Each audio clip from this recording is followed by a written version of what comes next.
자, 이번에는 대학으로 가보겠습니다. 비대면 온라인 수업이 진행이 되고 있죠. 뭐 이 이야기는 사실은 많이 나왔습니다. 그런데 이게 이제 온라인 강의 질의 문제 이런 것들이 좀 많이 지적이 되는데 우리가 좀 제대로 못 봤던 부분이 하나가 있는데요. 실험이나 실습, 실기 같은 경우를 많이 해야 되는 그 대학교 학과들이 있습니다. 근데 여기서 또 여러 가지 파행이 빚어지고 있다는 좀 이야기가 있던데요. 이분 연결해서 좀 자세히 이야기 들어보겠습니다. 공주교대 교육학과에 재학 중인 박건진 학생 전화로 만나보겠습니다. 나와 계시죠? 네, 안녕하세요. 네, 안녕하세요. 일단 2학기 개강을 했죠. 네, 저희 학교 8월 31일 월요일에 2학기를 시작을 했고요. 네. 현재 2주차 수업 진행하고 있습니다. 그러면 지금 비대면 강의 되고 있는 거고요. 네, 그래요. 그러면 이게 좀 만약에 좀 그 진정이 되면 다시 대면 강의로 돌 계획은 있는지 대학에서 좀 밝힌 바가 있습니까? 네, 저희 학교는 아무래도 학생 수가 적다 보니까 네. 학년별로 4주씩 오프라인 개강을 하겠다라고 이야기를 했었어요. 예. 그런데 또 코로나 상황이 변동이 되다 보니까 목요일인 어제 2학년 학사운영 계획이 변경이 되어서 발표가 되었는데요. 네네. 온라인 수업을 원칙으로 하고 교수자와 수강생의 협의 또는 수강생 70% 이상 동의한 경우에만 최대 4주간 대면 수업을 진행할 수 있습니다. 그래요. 하지만 이 경우에도 코로나19 상황이 악화될 경우에 대면 수업 전면 중단하고 비대면 수업으로 전환한다는 방침입니다. 알겠습니다. 근데 지금 그러니까 제가 이제 조금 전에 인터뷰 시작을 하면서 실험이나 실습, 실기 같은 경우가 이제 문제가 여러 가지가 발생한다고 제가 소개 말씀을 드렸는데 어떤 경우가 이제 그게 이제 해당이 되는 거예요? 비대면 수업, 대면 수업을 예. 하게 되는 경우 말씀하시는 예, 건가요? 예. 대면 수업의 경우에는 따로 강의가 설정이 되어 있는 건 아니고요. 그냥 교수와 학생, 수강생들이 협의를 해서 필요하다고 판단을 하면 이제 그 온라인 수업에서 오프라인 수업으로 전환을 하게 되는 거예요. 근데 예를 들어서 이제 그 이 실기 같은 경우는 비대면 수업으로 될 수가 없는 거잖아요, 사실은. 실기 같은 그렇죠. 경우는. 근데 이것도 비대면으로 진행이 되는 경우가 있어요? 아무래도 모든 수업 자체가 비대면으로 진행이 되다 보니까 네. 그렇게 진행을 하고 있고요. 음. 제 경우에는 네. 저번 학기 때 이제 생존 수영 수업을 비대면으로 진행을 했었습니다. 생존 수영. 네. 그래서 생존 수영이라는 게 예. 세월호 참사 이후에 예. 초등학교에서 의무화된 수업인데요. 아. 이에 따라서 교원 양성 기관인 교대에서도 생존 수영 교육이 반드시 들어야 하는 수업이 되었습니다. 예, 예, 예. 그래서 저의 경우에는 이제 1학기 때 해양수산부 등 정부기관에서 만든 유튜브 영상을 보고 그 내용을 요약해서 내는 A4 용지 한 장 페이지의 분량의 과제가 있었어요. 허허. 그게 사실 전부였거든요. 그러면 생존 수영 과목인데 수영을 직접 해본 적이 한 번도 없이 그냥 끝나버린 거예요, 그러면? 한 번도 없던 거죠. 그래서 제가 초등교사가 되면 실제로 학생들에게 생존 수영을 가르쳐야 되고 예. 실제로 있어서는 안 되는 일이지만 생존 수영 강습 중에 초등학생이 사고로 목숨을 잃는 사고도 종종 보도가 되거든요. 아. 상당히 안전에 관련된 수업이라 조심해야 되는 수업인데 예. 유튜브 영상 보고 A4 한 장 요약 과제가 끝인 상황이라 보니까 호. 저는 솔직히 지금 수영을 아예 할 줄을 모르거든요. 그래요? 그래서 개인적으로 좀 사설업체에 돈을 내고 생존 수영을 배워야 하나 고민을 하고 있습니다. 아니 그러면 좀 퍼뜩 드는 생각이 그럼 이런 경우는 코로나가 좀 진정이 돼서 대면 수업으로 전환이 됐을 때 수업을 듣는다든지 아니면 그때 수업을 개설한다든지 이렇게 해야 되는 거 아니에요, 원래는? 당연히 이제 그렇게 하는 것이 상식적인 상황인데요. 그런데 좀 실제로 현장에서 교수님들을 만나보면 안 그런 교수님도 물론 많지만 좀 수업 시수를 채우기에 급급한 교수님들도 사실 많은 것이 사실입니다. 그래요?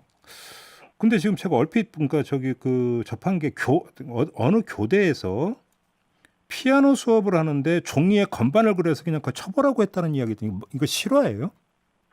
네, 이게 그 전국교육대학생 연합에서 1학기가 거의 끝날 즈음인 5월 말에 학습권 관련 실태조사를 진행을 했어요. 그 실태조사에서 드러난 내용이고요. 춘천교육대학교에서 피아노 수업을 진행하는데 학생들이 피아노가 없으니까 종이에 그려서 그냥 치는 신용을 하게 했다더라고요. 당연히 그래요? 제대로 된 교육이라고 할 수가 없죠.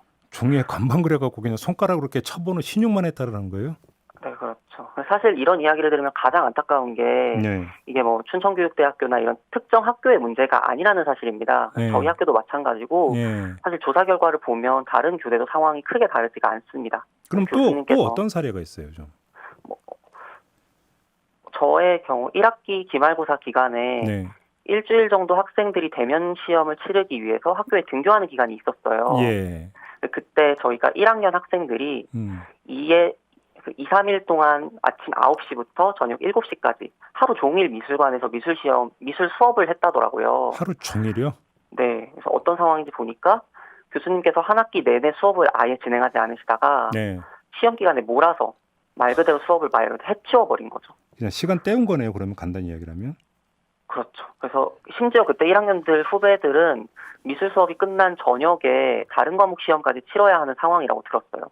그래서 코로나19 상황에서 장시간 같은 장소에 머물게 하는 것도 사실 전 좀 이해가 안 되고 이런 식으로 학생의 휴식권을 완전히 무시하면서 수업 시수 채우기에 급급한 것은 좀 교육적으로 적절하지 않지 않나 싶어서 그러네요. 네, 그 이야기를 듣고 사실 화가 좀 많이 났습니다. 근데 지금 교대잖아요. 교대면 지금 교생 실습 나가야 되는 거 아닌가요? 네, 맞습니다. 교생 실습은 어떻게 진행이 되고 있어요, 그러면? 지금 교생 실습의 경우에는 저희가 온라인으로 먼저 교육부 중앙교육연수원의 온라인 연수를 수강하고 네. 실습학교 선생님들이 제작한 영상을 시청을 했어요. 학생들이 나오진 않고 네. 실습학교의 선생님들이 학생 역할을 흉내내는 그런 간단한 한 10분 정도의 영상을 봤고요. 그 다음에 1시간 정도 현직 선생님과 동료 교생 선생님들과 화상 대화를 하면서 질의응답을 진행을 했는데요. 저희 학교의 경우에는 4년간 교생 실습을 2학년부터 4학년까지 한 번씩 총 3번밖에 나가지를 못해서 실제로 초등학생들을 마주하는 실습이 굉장히 소중한 경험인데 그렇죠. 초등학생들을 마주할 수 없어서 너무 아쉬웠습니다. 그러면 그냥 그걸 교생 실습한 걸로 그냥 간주를 하는 겁니까? 그렇죠. 그래요? 네. 자, 그럼 아무튼 그 수업이 이렇게 진행이 됐으면 그 한마디로 정리하면 이건 좀 부실하다니까 이렇게밖에는 그 이야기를 할 수가 없는데 네. 혹시 그러면 이 문제에서 따라붙는 게 그런 등록금 반환 이야기가 계속 나왔었잖아요. 혹시 이 이야기는 없었습니까? 저희 학교 말씀하시는 건가요? 그 학교를 포함해서 다른 학교 뭐 사례가 있어도 그러니까 말씀해 주셔도 되고요. 일단 그 전체적으로 좀 말씀을 드리면 네. 국립대의 경우 현재 30개 대학 그리고 사립대의 경우 8월 초 기준으로 30% 학교에서 등록금 반환을 결정한 바가 있고요. 네. 지금도 뭐 대학 부산 쪽 대학이나 이런 쪽을 중심으로 해서 등록금 반환이나 특별장학금 지급을 결정한 학교들이 계속 나오고 있는 상황이긴 합니다. 저희 학교의 경우에는 화요일자로 장학위원회에서 등록금 2학기 등록생 전원에게 10만 원씩 특별장학금을 지급하기로 결정을 했다고 합니다. 그런데 조금 애매한 부분이 2학기 등록생에게만 장학금을 지급한다고 결정을 하다 보니까 1학기를 수강하고 휴학한 학생에게는 장학금이 지급되지 않고 2학기부터 수강을 하는 학생은 장학금을 지급받는 이상한 상황이 됐어요.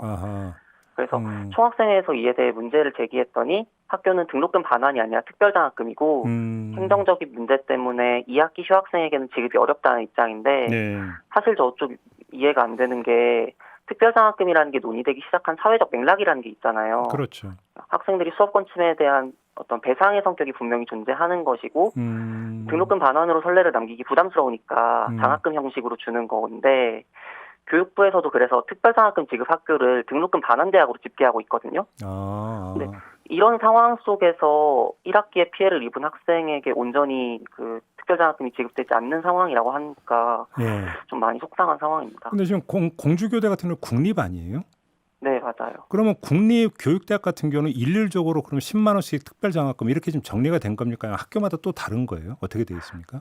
학교마다 상황이 다른 것으로 알고 있고요. 지금 한국교원대학교에서 반환을 먼저 결정을 했고 춘천교대에서 논의를 진행하고 있고 이게 교육부에서 어떤 가이드라인이나 이런 것을 이렇게 막 구체적으로 제공하는 게 아니라 교육부는 학교 자율이다 이렇게 학교에 책임을 넘기고 국립대 같은 경우도 학교는 이제 교육부 지침이 없어서 우리는 못하겠다라고 하면서 교육부에 공을 넘기고 그래서 이렇게 그 속에서 핑퐁 게임 하는 속에서 그냥 학생들만 계속 피해를 입고 있는 상황입니다. 그래요.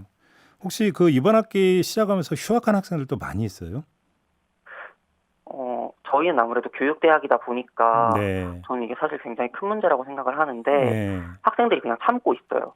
어. 그러니까 뭐 수업의 질이 좀 떨어지더라도 그냥 참고 우리가 기다리면 어쨌거나 교사 자격증이 나오는 거잖아요. 예. 그러다 보니까 수업의 질이 떨어지더라도 아휴 그냥 참지 뭐 이렇게 되는 것인데 예. 사실 저희는 4년 뒤에 임용고사를 보고 학생들을 마주하게 되는 어떤 예비교사의 상황에 처한 학생들인 거잖아요. 그렇죠.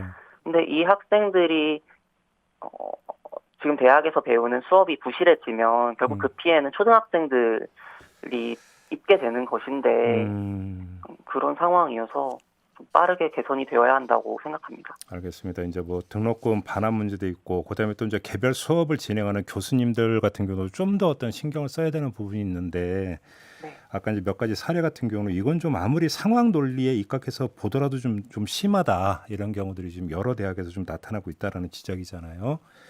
좀 귀를 열고 좀 들었으면 좋겠다라는 말씀 전하면서 오늘 인터뷰 마무리하도록 할게요. 자, 오늘 말씀 잘 들었습니다. 고맙습니다. 네, 고맙습니다. 네, 지금까지 공주교대 교육학과에 재학 중인 박건진 학생이었습니다.